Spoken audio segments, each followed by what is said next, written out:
You're listening to the Mississippi Outdoors Podcast. I'm your host, Matt Wyatt, and our guest today is someone that you will recognize her voice, her name, and her face if you've ever watched Mississippi Outdoors TV, which I know you have. We've got Amanda Mills on the show with us today. Mississippi Outdoors is sponsored by Entergy Mississippi. Entergy is building a stronger and cleaner grid to power a brighter future and protect our great outdoors for generations to come. You're listening to the Mississippi Outdoors Podcast. I'm your host, Matt Wyatt, and today, a face and a name that anybody that's been paying attention to Mississippi Outdoors over the years, you know Amanda Mills. Amanda, welcome to the show. Thanks. I'm glad to be here. Yeah, and we're glad you're here. And it's a little bit like meeting a celebrity because I've been watching Mississippi Outdoors TV for as long as I can remember, and you've been a part of it, it seems like, for about as long as I can remember. Yeah, so I started in 2005. I started working for the agency, and I was here for maybe a couple months, and Dr. Polis pulled me aside, and he said, "Hey, what do you think about going out with Mississippi Outdoors?" And I said, "Are you serious?" And he was like, "Yeah, they're going to go deep sea fishing next week. Would you want to go?" And I said, "I'll be there." So my first phone call, I pick up the phone, and I call my dad, and I said, "Dad, you won't believe it." And he said, "What is it?" And I said, "I get to go on Mississippi Outdoors next week." And because I grew up watching Melvin and Mara Hartman, and as a little girl, and that's what we did. We watched Mississippi Outdoors in my house and loved it. And my dad would always say, "One day you can do that." Well, years go by, you don't think about it, and then when you get the opportunity, it's kind of fun to watch how it plays out. How about that? So 20 years. Yeah. I took a little break in between. Had my two girls, and they're 10 and 8. Okay. And then Dr. Polis called me back and said, "Hey, you want to come back on the show?" So I would never turn Mississippi Outdoors down. It's a great opportunity. Our state is so lovely and offers so much, and just the people you get to meet, it's always fun. Yeah. And the people behind the scenes like Scooter that you get to meet and hang out with, right? Yeah. So Scooter, I've been with him since the beginning, and Rusty, Rusty's from Clinton where I'm from. It's been fun I guess they've pretty much watched me grow up, which is kind of funny, but they're more like brothers to me than anything. So. Yeah. So you grew up in Clinton. Majority of my life I've spent in Clinton. Dad coached football at Mississippi College. Okay. So so we grew up in Clinton. All right. And so I'm trying to think from little girl, coach's daughter, to wildlife and Mississippi Outdoor. There's something in between that linked all that together. What's the story there? Well, I'm the youngest of 3 girls. Okay. And Daddy, being a football coach, always wanted a boy, right? And I took to it more than anything because I was a daddy's girl. Okay. And so I didn't miss football, and I didn't miss an opportunity to go out and fish with him or hunt with him. So that's kind of how that sparked. And he's now, it's funny because now he'll take my girls, which is great. So that's really cool. So it goes all the way back. Oh, and also Mr. Tingle, Mr. Melvin Tingle, someone that you got to work with and know, I guess, when you first started. Yeah. What was he like? I could cry talking about Melvin. To me, Melvin is a legend for Mississippi, and not just in Mississippi, but for the outdoors, for conservation. Growing up and watching him, in my mind, he's a movie star, right? And then I get the opportunity to work with him, and I was as nervous as could be the first time I was with him. And he said, "Girl, you just got to relax and just be yourself." And he would always pick on me saying, "We never had a co-host, a female co-host that could get out there and hunt and fish, and you do it all." And he was a great mentor, but he loved the state of Mississippi more than anybody I've ever met. And I gained a lot from him. He remembered people's names. He remembered situations and always told me it's important, write that down. And so just so many memories with Melvin that I'm so thankful I got the opportunity to work with him. Yeah. What about the TV side of things and the production TV side of things? Did you learn from him and kind of watching him do what he did?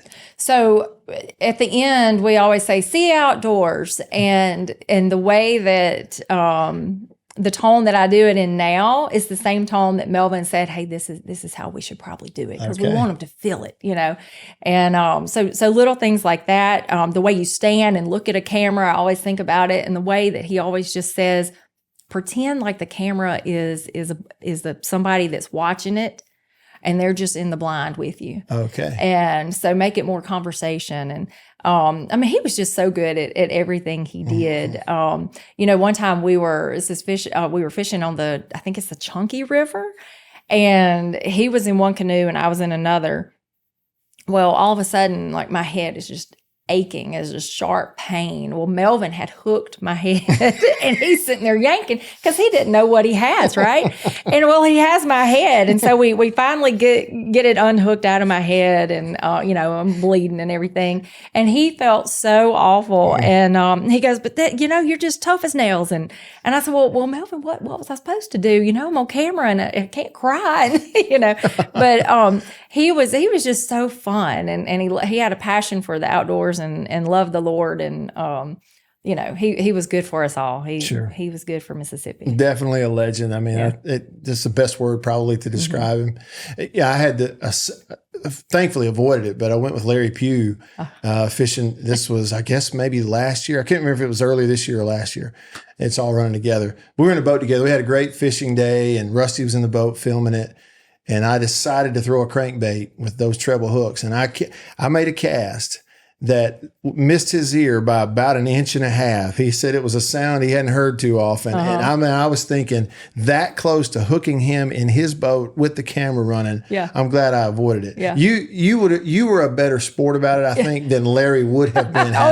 Yeah, of course, for Larry. Yeah. But it's fun. I think it's the best part. People always say, what's the best part of doing Mississippi Outdoors? I have traveled the state, north, south, east, west. Mississippi has so much to offer. Mm-hmm. We have the Gulf Coast, and then go up and fish Pickwick. Love it. And then you have the Delta and East Mississippi. There's not one part I can say is better than the other, because we have such a variety. And the people you get to meet.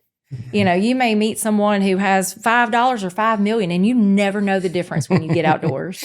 It's a lovely thing that the outdoors can bring people together. What's your favorite Mississippi Outdoors hunting or fishing trip over the year? Or do you have a favorite? I honestly, I don't have a favorite. Every time I go on one, I say, man, that was fun. Yeah. I'll do it again. But I do like so I'll turkey hunt every day I can. Okay. If I could, that's what I would want to do. So all of those are fun. I enjoy all of those, but it's those unique ones that you may have only gotten 3 or 4 rabbits, but you were with a group of men or women that, just love the outdoors. And so the fellowship with them made it a memorable event. I love going on the Gulf Coast and deep sea fishing. That's always fun, because that's not something that you really do a whole lot. Sure. At least I didn't growing up. So that's always fun to me. But the bear checks, the alligator checks, those things are just really cool opportunities that I've gotten to experience. Sure. On the bear check, so you've gone down in the den and that sort of thing? Yeah. You've been in there? Yes. Really? So that was the first time I did that. Brad Davis was over the bear department, and we went up the river and got out and checked. Well, Mama Bear comes out. And I'm thinking, oh my gosh, Brad, he's clinging to the tree and she's coming out. And I'm thinking, I'm about to witness, this bear just grab Brad. And, I'm taking pictures to show his poor wife. This is what happened to your husband. Document what happens. But Brad swings to the side, and anyway, they dart the bear. But, just some really cool experiences that the biologists get to experience every day, but the normal Joe doesn't get to. So very fortunate for those opportunities. So. And you've been in on the alligator thing too. Oh, yes. Ricky Flint had me out there many years ago checking alligators. And I think that they have it on, I don't know what they show it on, but I have to check if it's a male or a female. Okay. Yeah. And it's definitely a male. And I was so grossed out for weeks after that. So mad at Ricky for telling me to do this. But, just some really cool things. My oldest daughter got to tag an alligator that was actually at my parents' house a couple weeks ago. And so, very fortunate that I can, call and say, hey, this is Amanda. Do you mind if y'all come out and get this alligator out of my dad's pond? And sure. And then they let Addie, tag the gator, and just some opportunities that I hope to pass down to not just my children, but nieces, nephews, and their friends. Yeah, really cool. Mm-hmm. You mentioned a little bit about, being a little girl and daddy's girl, and he's a football coach. Is this kind of what you wanted to do, or did you have something else that growing up you thought, okay, that's what I'll be, and then it didn't happen and you wound up here? Like, what? Yeah, no. So spent a little time in Morton, Mississippi. Andre Hollis, the director of state parks, would walk me to school. He and Michael Davis from Mississippi State. Is that right? They're cousins, right? No, they just grew up together. Okay, same age. One went to State, one went to Ole Miss.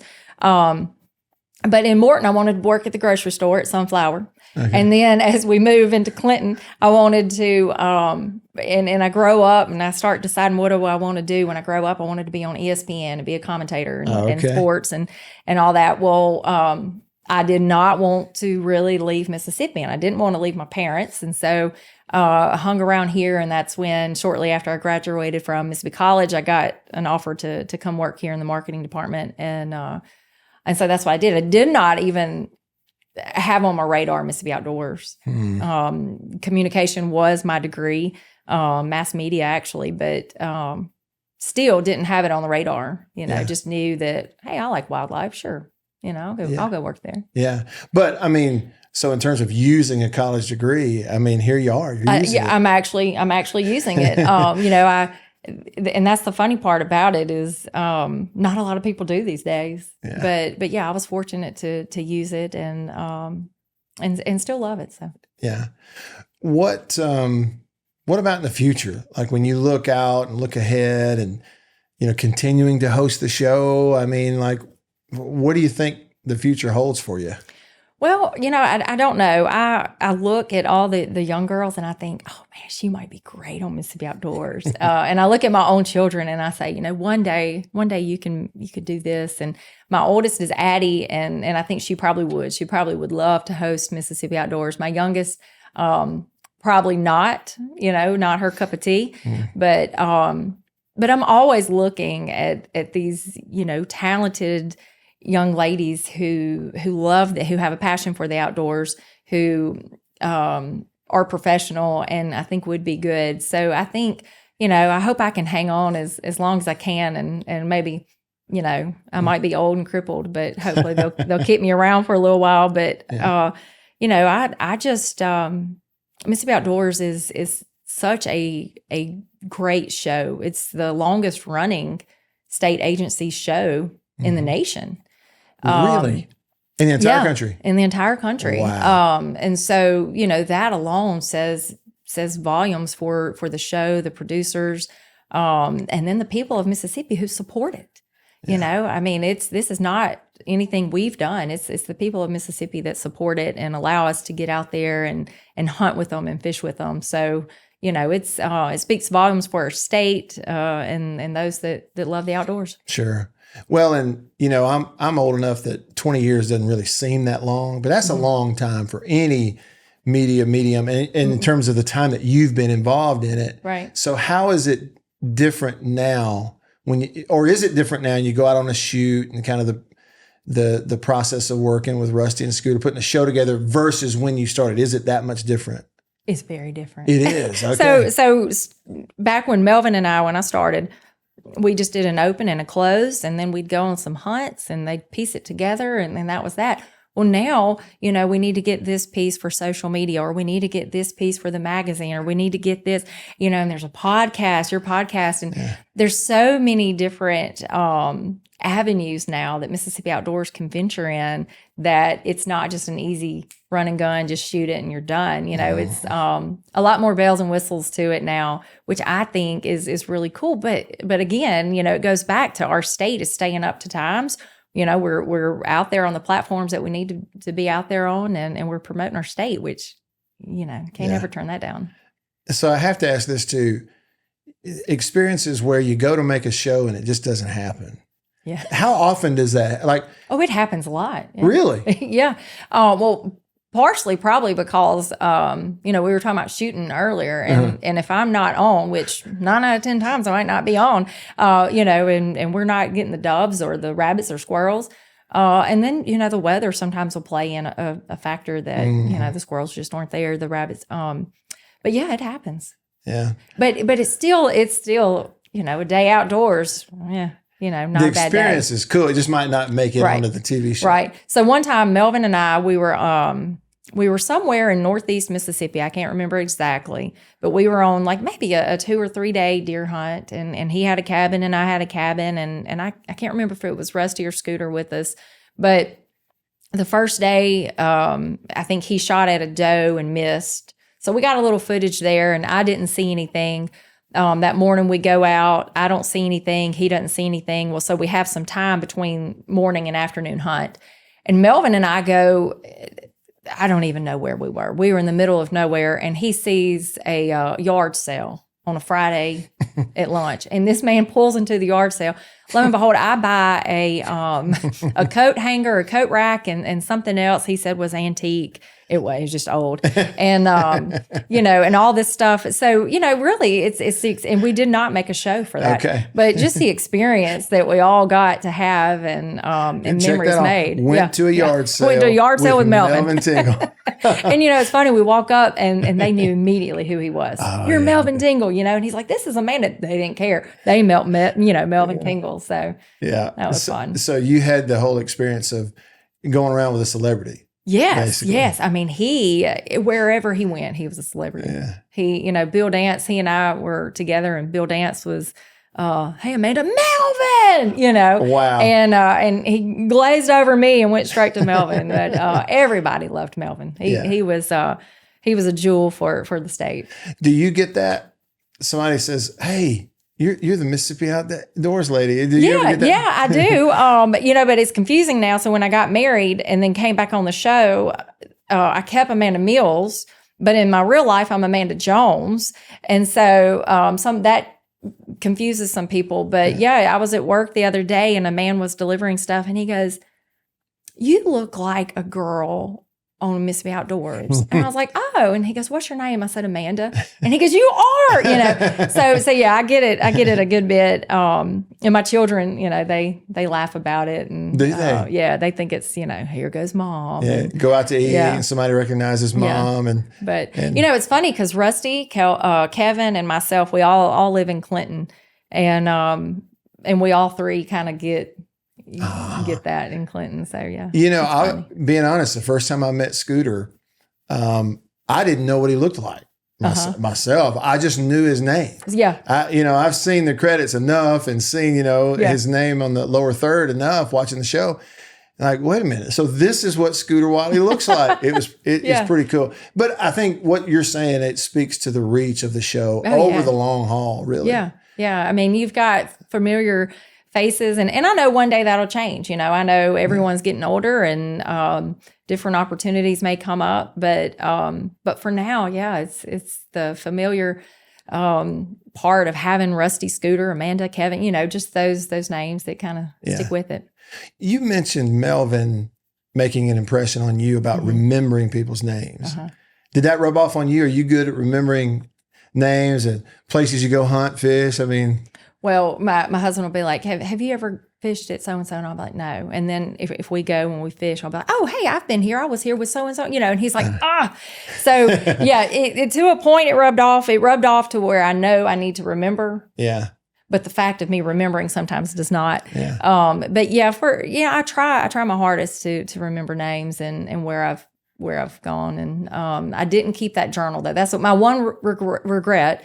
Melvin said, keep a journal. Write down every hunt you do with Mississippi Outdoors. I didn't do it. And I wish I had, but there's some people like Kathy Hurst. I'll go to Pickwick with her, and every chance I get, like people like that, I will not ever forget their name. But yeah, it's, It's fun. It's hard to, at first I was doing a show all the time. And now with life and full-time job, and I don't get to hunt and fish nearly as much as I would like, and probably as much as they could use me. But yeah, when I get the chance, it's fun. And so maybe I'll start my journal now. Yeah, it's not too late to start. No, not too late. I was going to say that. And the kids are what ages? 10 and 8. Okay. I mean, so y'all are having fun. I mean, now it's a fun age, but they're getting really busy. And I guess that'll pick up over the next few years too. We do the whole dance and a lot of soccer at my house. We do a lot of soccer, softball, art lessons, the whole. So for you then, and fitting the show into that schedule, like it's a challenge sometimes, I guess. It is. I work full time at Continental Tire. I'm the communication manager there, and the plant is in Clinton, which is nice. It's a short commute for me. Mm-hmm. But yeah, I do that, and then I'm a city alderman for the city of Clinton, and have the 2 girls, and do this. It's funny. My youngest, I guess it was probably Monday morning, and she said, "Hey, Mom, how many jobs can I have when I grow up?" And I said, "Well, you can have as many as you want. What are you thinking?" And so she listed off 3 jobs that she wants to have. And I was like, "You can do all 3 of them. You can do anything you want to do." The whole, thing that my dad said to me about Mississippi Outdoors. But yeah, we stay busy, but wouldn't trade it for anything. Sure. All right. So let's see here. You mentioned Pickwick, smallmouth. Oh yeah. On a shaky head. On a shaky head. What's your personal best smallmouth? Ooh. I don't know. Don't know? What about largemouth? 8, 9, 13? I've caught over a 10. Have you really? Yeah. Okay. So, yeah. That's pretty. But the smallmouth, now I was with Kathy, and I do not remember how much it weighed, but I was with Kathy and caught a really nice one. And those are so fun. They're fun to catch. They fight, don't they? Oh, yeah. And I guess too that you were talking about the diversity in the state of Mississippi. Mm-hmm. Okay, so when we consider our state, you can go to the coast, mm-hmm. you're deep sea fishing, and then you're a day's drive. Well, not even I'll say a day's drive. That's not fair. A 5-hour drive. Half a day. You can be at Pickwick catching smallmouth bass depending on the time of year.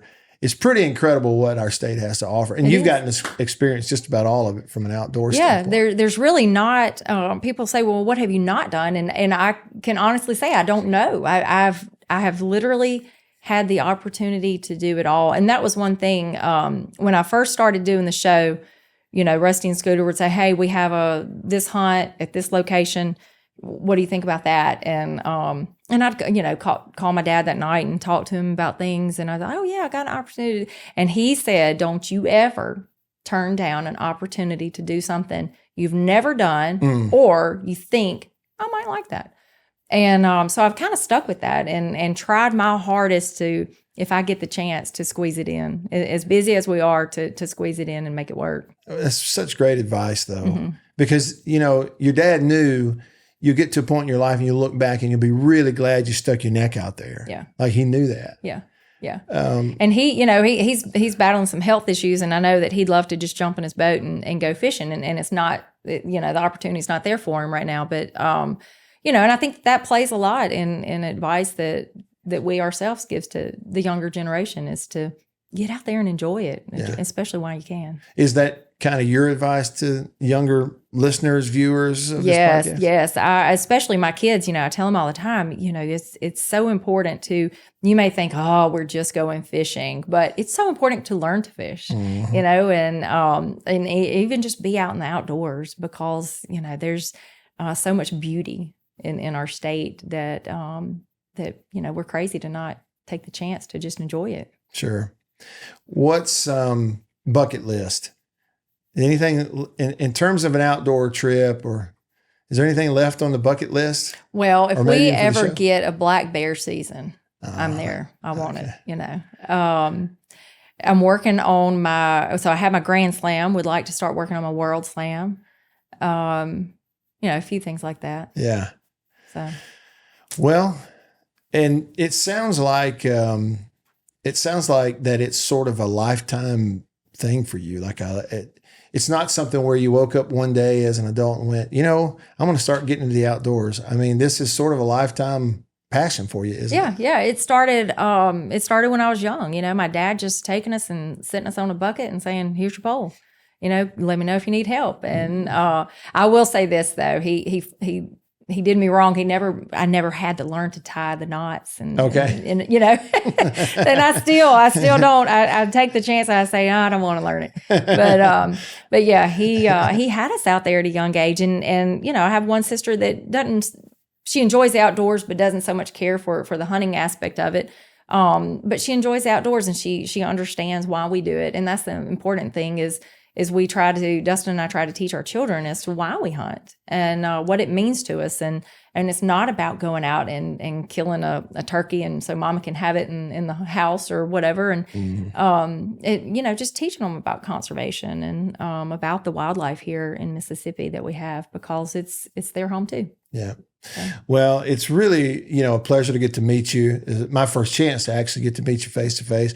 Again, it's one of those, like, I would recognize you because I've watched the show so many times. And so it's a little bit like meeting a celebrity, and we just appreciate you coming in and being on the show. Real pleasure. And thank you for what you do. Yeah, no, thank you. I'm so excited you have this podcast. It's a great thing for the state. Well, and Chip Ward makes it easy. He does all the hard work. A little bit about it. Yeah. They doing all the hard work, and I just kind of sit down and get to do the talking. But it's a neat thing. The whole Mississippi Outdoors deal, which you have been the face of for a long time. It's really cool to be a part of it. Yeah. Thanks for coming, Amanda. Good to meet you. Yeah.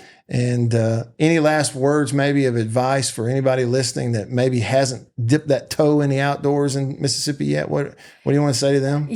My advice would just be get out there, enjoy nature, just look at it. And now it's so easy to research and Google how do I, whatever it may be.